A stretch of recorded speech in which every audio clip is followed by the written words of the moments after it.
ಎಲ್ಲರಿಗೂ very happy morning. Welcome to my 100 days safe journey and this was my day 52.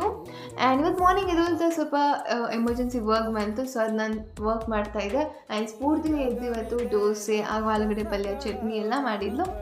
And ಅವಳು ಇವಾಗ ಸ್ವಲ್ಪ cooking ಎಲ್ಲ ಕಲಿತಾ ಇದ್ದಾಳೆ, ಸೊ ಅವಳೇ ಮನೇಲಿ ಮಾಡ್ತಾಯಿದ್ದಾಳೆ ಕೂಡ.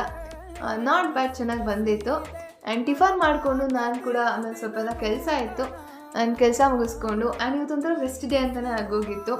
ಸೊ ಸ್ವಲ್ಪ ಕೆಲಸ ಮಾಡಿ ಅದಾದಮೇಲೆ ಮಧ್ಯಾಹ್ನ ಆಗೋಯಿತು. ಸೊ ಅನ್ನ ಹಾಗೂ ಕಡಲೆಕಾಳು ಸಾಂಬಾರು, ಅದ್ರ ಜೊತೆ ಕರ್ಡ್ ಹಾಕೊಂಡು ತಿಂತಾ ಇದ್ರೆ ಸಕ್ಕತ್ತಾಗಿತ್ತು. ಆ್ಯಂಡ್ ಸಾಂಬಾರು ಅಂತೂ ನಿಜವಾಗ್ಲೂ ತುಂಬ ಚೆನ್ನಾಗಿತ್ತು. And one of my favourite sambar. ಅದಾದಮೇಲೆ ಸ್ವಲ್ಪ ಆಚೆ ಹೋಗೋದಿತ್ತು. ಆ್ಯಂಡ್ ಆಚೆ ಹೋಗಿ ಮನೆಗೆ ಬಂದೆ. ಆಚೆ ಈವ್ನಿಂಗ್ ಆಗೋಗಿತ್ತು. ಸೊ ಸ್ಟ್ರಾಂಗಾಗಿ ಒಂದು ಕಾಫಿ ಮಾಡಿಕೊಂಡು ಆ್ಯಂಡ್ ಕಾಫಿ ಕುಡಿದು ಆಚೆಗಡೆ ಫ್ರೆಶ್ ಗಾಳಿ ತಗೊತಾ ಆ್ಯಂಡ್ ಆ ಮರ ಎಲ್ಲ ನೋಡ್ತಾ ಕಾಫಿ ಕುಡಿತಾ ಸ್ವಲ್ಪ ಟೈಮ್ ಸ್ಪೆಂಡ್ ಮಾಡಿದೆ. ಅದಾದಮೇಲೆ ಸ್ವಲ್ಪ ಕೆಲಸ ಆಯಿತು. ಆ್ಯಂಡ್ ಕೆಲಸ ಮಾಡಿ ಅಷ್ಟರಲ್ಲಿ ನೈಟ್ ಆಗೇ ಹೋಯಿತು. ಆ್ಯಂಡ್ ನನ್ನ ಡಿನ್ನರ್ಗೆ ಅಂತ ಕೂಡ ದೋಸೆ ಹಾಗೂ ಕಡಲೆಕಾಳು ಸಾಂಬಾರು. ಸೊ ತಿಂದ್ಬಿಟ್ಟು ಇವತ್ತು ಡೇಟ್ಸ್ ಎಲ್ಲ ಸ್ವಲ್ಪ ಮತ್ತು ಸ್ಟಾಕ್ ಖಾಲಿ ಆಗಿತ್ತು. ಸೊ ಅದನ್ನೆಲ್ಲ ನಾನು ಬಾಕ್ಸ್ಗೆ ಹಾಕಿಕ್ತಾಯಿದ್ದೆ. ಆ್ಯಂಡ್ ಅದು ಹಾಕಿ ವಾಪಸ್ ಮತ್ತೆ ಫ್ರಿಜ್ಜಲ್ಲಿ ಹಾಕಿ. ಆ್ಯಂಡ್ ನನಗೆ ಎವ್ರಿ ನೈಟ್ ನಾನು ಮಲ್ಗೋಕ್ಕೂ ಮುಂಚೆ 2 ಡೇಟ್ಸ್ ತಿಂತಾಯಿದ್ದೀನಿ.